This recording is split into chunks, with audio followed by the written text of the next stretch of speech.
เลยปะโอเคได้อยู่ปะ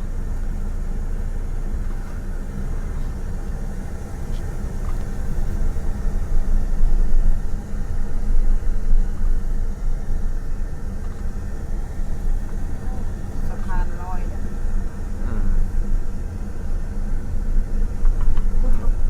คุณมาถึงแล้วมันเป็นผักสูงจังมันไหม้หลายเลย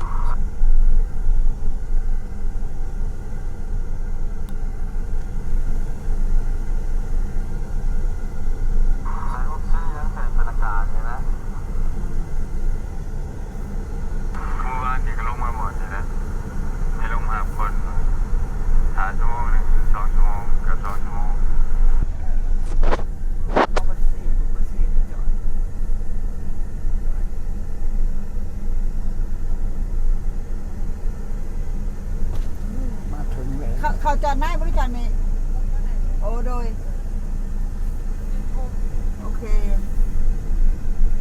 หมดแล้วเป็นสวนนะ โอ้สุพรรณลงปลาจะขึ้นแล้วกูลงน้องบอกเมื่อคืนนี้2 โมงแล้วเขาเมื่อเลยนะเขากินก็เมื่อเลย เราไปจอดได้ก็ได้ไม่ต้องห่มรอปวดห่ม ยังเนี่ยต่ออยู่นี่แหละเพราะ จอดอยู่นอกพอดีนะ มันจะยืนไหม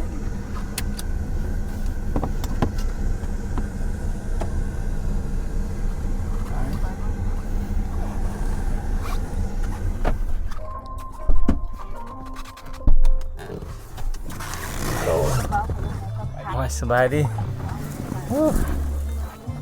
บ้านไทยนี่นะ ฝันของของไอ้ ของอายวะ ของลุงนะฮะ อ๋อ สบายดี กินกันหรือวะนะ ฮะ อ๋อ สบายดี สบายดี เอาเบียร์ลง โอ้ มาตักไฟไปก่อนก็ได้ ฮะ มาตักไฟไปก่อนก็ได้ เออ เปล่าหรอ โอ้บ่ฟ้าเอาลงก็ได้ ฮะ เออ อยู่โดนเยอะ เออ มาตักไฟไป ไปสบายดีอ๋อเอาสบายดีป่ะ ชื่อกันได้บ่น่ะชื่อกันได้บ่ โอ้ เอา บ่เลยแหละ บอกอยู่โดนไว้น่ะบ่ถอดกันไว้เคยเห็นบ่ ชื่ออยู่ อ่ะสบายดีนะ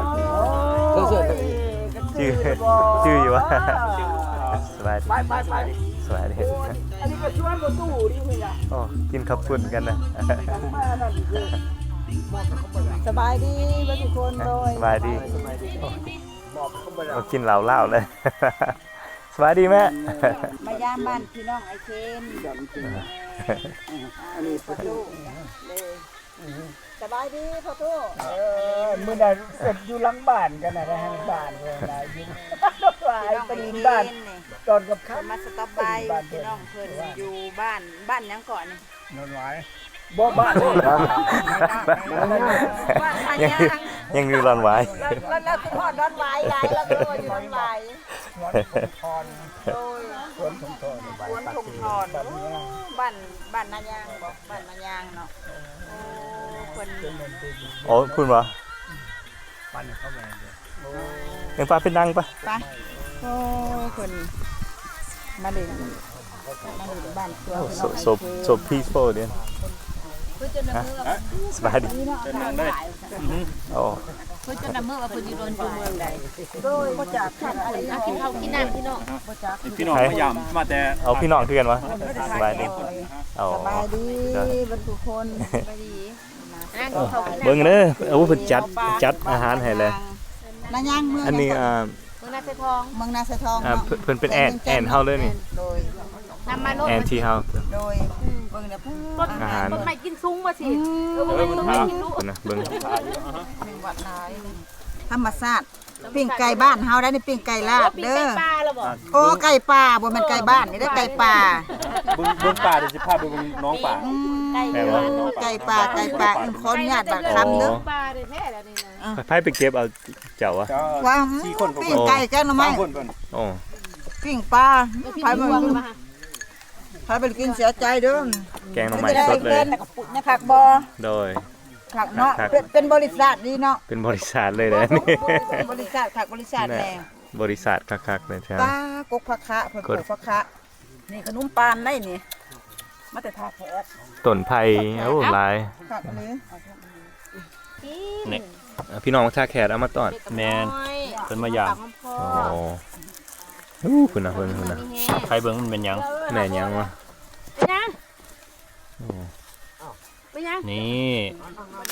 เราบ่แม่นอันนั้นเราบ่ได้เอิ้นข่อยแล้วเราเอิ้นบักคำแล้วเราลงอัน โอ้อีกอย่าง เคยลง น้ำดำแต่มันแสบเขาเอิ้นขนมปาน ขนมปานมันหวานหวะหวาน แม มัน น เหรอ หวานมันเอาซิมเบิ่ง ปะ ซีมึงซีมึงหน่อยเดียวนะ เราเอิ้นเจ้าแล้วว่าเป็นข่อยหั่นน่ะ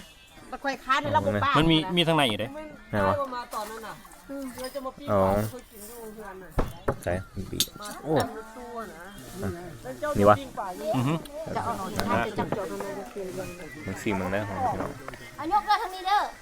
เอ้าเพิ่นมีอยู่เพิ่นเอามาเพิ่นเอามา เลี้ยวซ้ายเลี้ยวซ้ายแล้วเลี้ยวขวาเลี้ยวขวาเลี้ยวซ้าย มันเป็นปอง เพิ่นมีของเพิ่นเดี๋ยวเพิ่นจะเอาลงมาเลย ของเพิ่นเอาเหรอเป็นแบบคริสต์มาสนั่นละแซ่บนุ่มนวบนุ่มนวบดีแบบนุ่มๆแซ่บตัวมาแต่ทักแขกบ่ ทักแขก ทักแขกคุณน้อง บ่ตัวมัน ได้กินแกงหน่อไม้ ไม่กินใจได้ไหม น้องใหม่เก็บยาวนี่แล้ว เก็บอยู่นี่วะธรรมศาสตร์เรื่อง มึงนี่ตอนน้องใหม่จะเห็นเรื่อง หลาย วันนี้ยังบ่มีอันซื้อจักอย่างนั่นคืออันเดียวนี่ นี่ปะคะข้างหลังเดี๋ยว โอ้ต้นผักขาบ่น่ะ แม่น โอ้ต้นผักขาต้นหน่อไม้หลายแบบธรรมศาสตร์เนอะ peaceful มื้อนี้สงบดีฮะ อิ่มหนูว่าเขา ไม้ไผ่บักใหญ่นี่ บ่ได้ไปขายเพื่อนมาก็ได้ คือข้ามน้ำบ่ ฮะ ข้ามน้ำเนาะไปเบียดกัน แม่วะอยู่พุ่นน่ะ นี่สองคนยางไปเขาลงมา แม่นวะ ปลาอาบน้ เขาไปอาบน้ำ ำมึงก็เอาปลาแล้วก็ไปอาบน้ำ โอ้ไปล้างโตอยู่พุ่นมีน้อง เก็บเครื่อง อ๋อ ชมเขา มาพ่อยัง มื้อนี้เพิ่นก็ไปลงไปอัดตะปือ ไปเบิ่ง ป่ามันจะกับน้อง ไปกินข้าวกัน ก็คือว่าคุยก็ได้เว้ยมันเปิ้นก็ได้คุยอยู่มากันนานๆมา แล้วบักเลือกคุย บักเรือคนกิน แค่อาหารแซ่บๆนะพอพี่น้อง มันยังได้ คนมีแห้ง แล้วก็ตาหาวิธีโลดปลาเจ้ายังเอามือห่อละยองขนาดเลย มันหลายคนกินมันก็แสบเนาะ แมน หลายคนกินเสือนี่ เนาะทำเนาะ ซอยกินแม่ เขาบอกให้แทกกระตาในมือแล้วคนเขาบอกยังสิทายไปว่ามันมาหอนนี่แล้วเขาแทบบ่แม่นคนนั้นพันสักทายใส่หน้าคนกระตามันหอนแล้วคันบรรยากาศนะบ่เห็น พอดีงามเลยเดี๋ยว มีแต่ขนมบ้านบ่แล้วคือว่าสิแล้ว มากินกับพี่น้องกัน เสียบไปตามกาลเวลาเนาะสิเนาะ สวน มันตกเนี่ยตอนแพ็กเนาะสิแล้วมันโดนเพลง ส่วน นะ ปลาขาน้องใหม่น้องกล้วย มันจะธรรมศาสตร์เบิดฮะ ทุกไผ่เนี่ยไม่ใช่ หนังเรา ของอยู่นี่ ถ้าจะซื้อให้เนี่ยก็ซื้อแซวมึงหน้าเอาหาเก่าเด้อมึงหน้าเด้อมึงหน้ามาชงเลยเด้อแต่ฝากคนส่งแล้วได้อยู่มาส่งแล้วมายักกับเปลี่ยนเนาะมันลงมันเปลี่ยนมันสิจอยลงมันสิว่าน้อยใหญ่เอาไปเอาแซวบ่ย่อยให้เขากันว่าเปลี่ยนเนาะต้องมาส่งตอนทำมาส่งอาลาเนาะ เบิ่งแต่ลูกหลานกินเนาะเอ้ยกูจักอยู่คนดีใจนี่ยิ้มอยู่ในบ่แล้วน่ะเห็นลูกเห็นหลานกินเลยเสียล่ะ เมีย แซ่บอีหลีมันเพิ่ง มาเด้อมาเด้อกินข้าวเด้อปิ้งไก่เด้อตำบักหุ่งเด้อ ท่ออันนี้พันยอด อาหารแซ่บ มีแต่เนี้ยแซ่บๆตำบักหุ่งก็ใส่มะกอกโอ้สุดคักใส่มะกอกนัวมะกอก ไก่เดียงเองนะ คนนั่งกินคนเดียวอยู่ ๆไก่เลี้ยง ตัวมาหอดอันกระตุก ไก่ละ ไอ้ทุกขายส้มพักหลายขัดคำแล้วมันซ้ำเหนือไม่ใบเราฮ้อนนั่นนกเมย์ว่ากันแหละเขาให้มาแต่ซ้ำเหนือมึงเด้อกันมาไม่ว่าเรากันสองคนมาเด้อ โย จะ กโย เพิ่ม ก คืนตัวตุกเอ้ย บ่ใช่โทรศัพท์เอาเพิ่นนั่นน่ะพี่โมมานำกันยังไปนั่งไกลกันตูมยกเบิดสุดใจไปเลยเอามาแจกทิพย์ไปแน่แต่นี่มันขาดเมียบอกแจกทิพย์กระเป๋าเพิ่นบ่ได้เอามาซ้ำมันนี่ได้ยุ่งใจไปแน่ยกกระตูมบ่กันบ่ได้ผู้ใหญ่เลยเนาะผู้น้อยกันยังไม่ต้องการเขาเอิ้นว่าสินเสมอกันเขาขี่รถกันคันเดียวกันเขายังนั่งนำกันโอ้สินใหญ่กว่าแม่นบ่ก็ให้เขาก็ให้เขา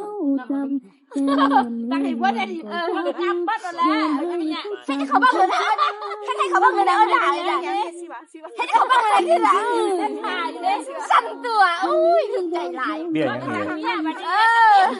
เบี้ยยังบ้างทีหลังเวลาเจะคนกันเลยเอาเบี้ยมันเย็นอยู่เว้ยเอาเบิร์ดกระป๋องเลยแล้วผู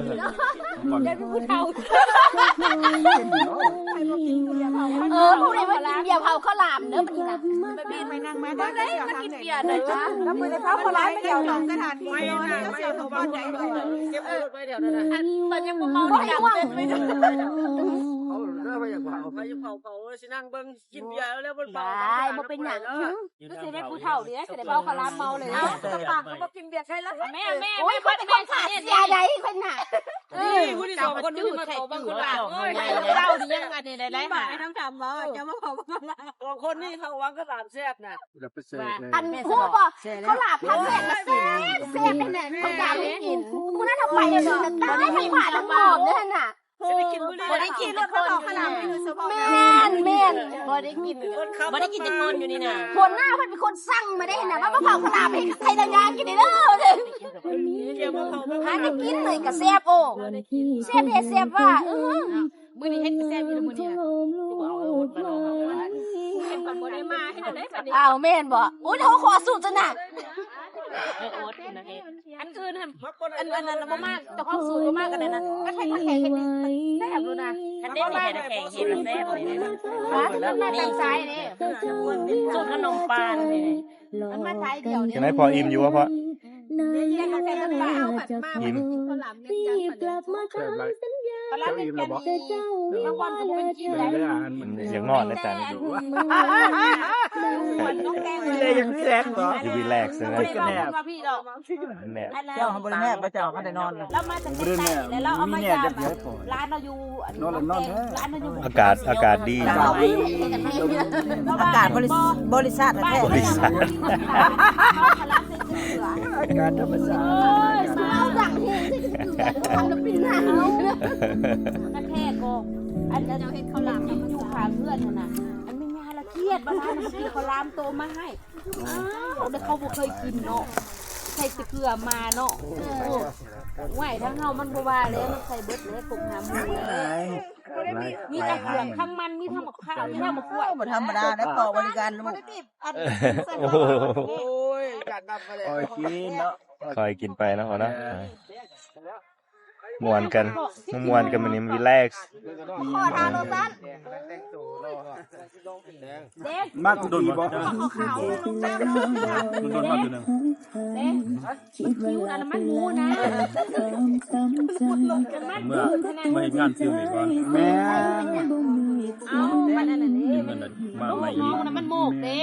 มันเป็นอันชื่อค่ะฮัลโหลซันมาเฮิงไปไรเดี๋ยวนี้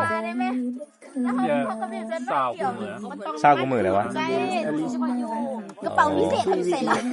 กระเป๋าวิวิกเรน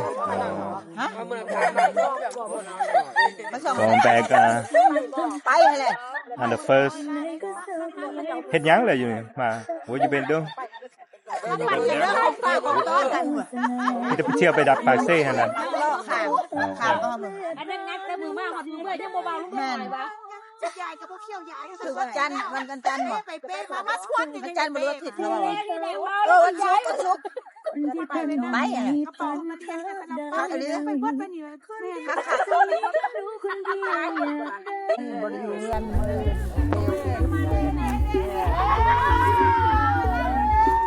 เอาล่มกันเลย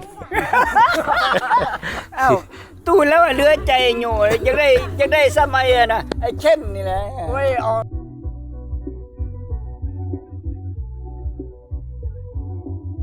ไหว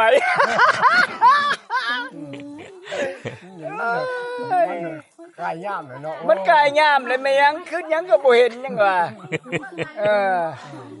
ก็แม่นห่วย38กำลังว่องนี่ห่วยพอแห้งแล้วนะอันดินแถวนี่มันสิไงปึ้นอยู่แถวนี่แหละจังว่า มีไม่เล่าเมื่อบ่ ปีใหม่แล้วโอ้ยยังอยู่นี่ดีขะหน่อย คันมาอยู่นี่ คือสิว่ามันบ่ได้เมื่อนะขะหน่อยมันอยู่พี่เลยได้อย่างนี้นะ มีไม่เล่านี่ให้ใจเนาะชงัดกันได้เนาะ ห่วยมันบ่ยากแล้วนัดกันน่ะพวกนี้ก็มีโทรศัพท์อันนั้นอยู่เด้ คือบ่คิดว่า แม่น ลงเนาะยาก นายยัง เออ เพิ่นเฮ็ดหยังกันนาง โอ้ให้ประเพณีมาหามีอยู่หั่น โอ้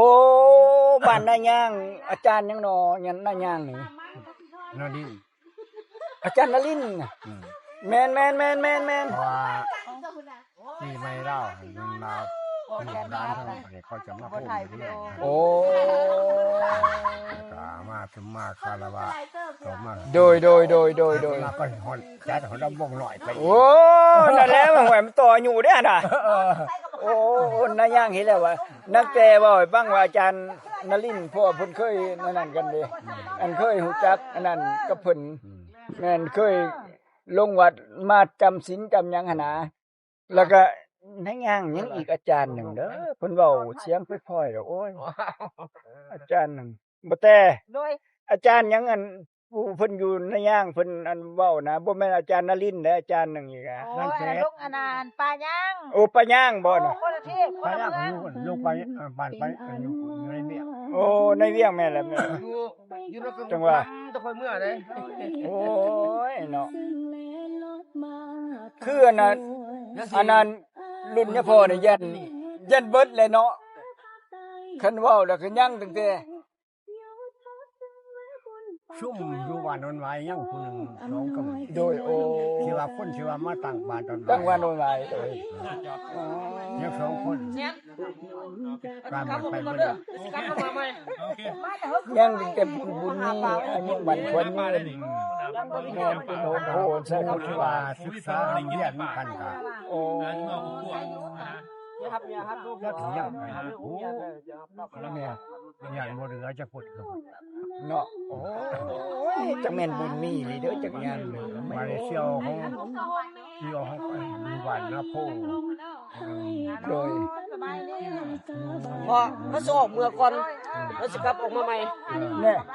สิไปเอาครอบครัวมาดิ โอ้เพิ่นสิมาพี่ ไปอาบน้ำเปลี่ยนเครื่องพาครอบครัวมา เอาโอเคฉันเอาเว้ยเอาโอเคฉันน่ะเมื่อได้อยู่สังๆไปจะไปลงมานะ โอ้ยเจ้าภาพดิ แน่เนาะเจ้าภาพเมื่อบ่ได้ได้แม่นได้ห่วยเอาโอเค มานี่เที่ยวร้องคนก็ตายไปเบิด เตรียมรถบังข้าวหลาม ตอนนี้บ้านนอนไว้ยังผู้นึง โอ้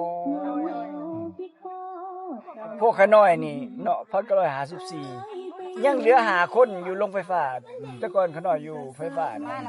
เริ่มเหลือ5คนเดียวนี่แม่นรุ่นอาวุโสมันเบิดแล้วเด้มีแต่พวกเพิ่นรุ่นใหม่แล้วเพิ่นเขาว่าไว้เพิ่นอย่า เดี๋ยวเนาะเกิดมาโดนก็ตาย แม่น บ่โดนก็ตาย แม่น คือหมากไม้หมากมือ แม่น นั้นพยาจับได้มันก็โดนไว้ แม่นมีดวงมีแมงมันก็หล่นไป คน เฮาแม่น ได้คิดปลากระไรกว่าค่ะ มันมีหลงมีแมงมาจอมมาดัน มาแล้วบ่มีคลิป เอาไว้คือกัน โดยจังหวะจังได้ก็ดีแหละจังได้ก็ดีแหละเพราะว่าเพิ่น ครับ ร้านเพิ่นมา มันบ่มีหยัง ส่งสนามบินมื้อนี้ อายุยืนคือไปเท่าได้เฮือนหัวก็94โอ้ครับแต่ว่าหูก็บ่ได้ยินละตาก็บ่เห็นละนอนอยู่นะ คือว่าคนที่ว่าปลอดภัยที่สุดแล้วปลอดภัยพยา ปอดโคบ่เคยเป็นหยังจักจังว่าโอ้โธ่ ดา อันเฮือฮอ ถ้า ด จะเกิดมานี่ซื้อยากินบ่ถึงด่านนะ แม่นโอ้เนาะ ไปแวะเหมือนไปแวะส่งเครื่อง จังว่าวันนี้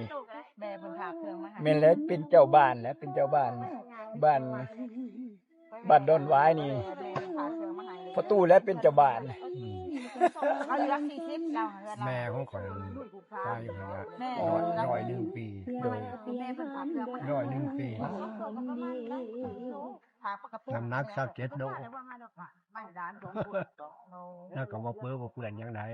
แม่นจะล่นกันล่นไปซื่อๆให้แล้วเอาว่าแล้วเมาแล้วบ่เคยเนาะ ว่าเมียมีบ่คบเขาไปคบตัง เอา โดนมึงไปซื่อๆหารับมึงไปซื่อๆอย่าสู้แบบนี้คือว่ากู โอเค นี่มองมันถึงมือมันน่ะ ถึงแม่น ล้มบ่ล้มมันก็ตก แม่นจังว่า ห้าเข้าน่ะ รุ่น ก็ลูกไผ่ตกเลย โอ้ผู้นั้นลูกไผกกเนาะผู้นี้ลูกเคยหลาบ่ผู้นี้โอ้ก็ได้ครอบได้ครัวบ่ได้ลูกหลานไงเนาะ บ่จัง โอ้ดีแม่น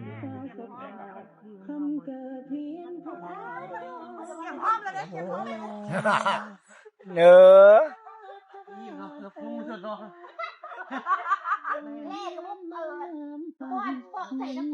โอ้เลย ส่งดีพร้อม อีล่าเมื่อพ่อแม่ให้ประตูเมื่อก่อนเด้อเนาะ โอเค ฮะ เอา ให้ประตูเมื่อ สิได้ไปก่อน อย่าให้ได้ลูก บ่เป็นหยังดอก ประตูเพื่อเฮือนอีกละ ประตูเมื่อนั่งซื้อลูก เห็นกันอยู่เฮือนเนาะแล้วเนาะ ขอบใจเด้อพ่อแม่พี่น้องที่ได้ตามเข้ามามื้อนี้ที่ได้หยุดไปก่อน Thanks everybody for following. Like, comment, subscribe. Thanks. I see you guys next clip.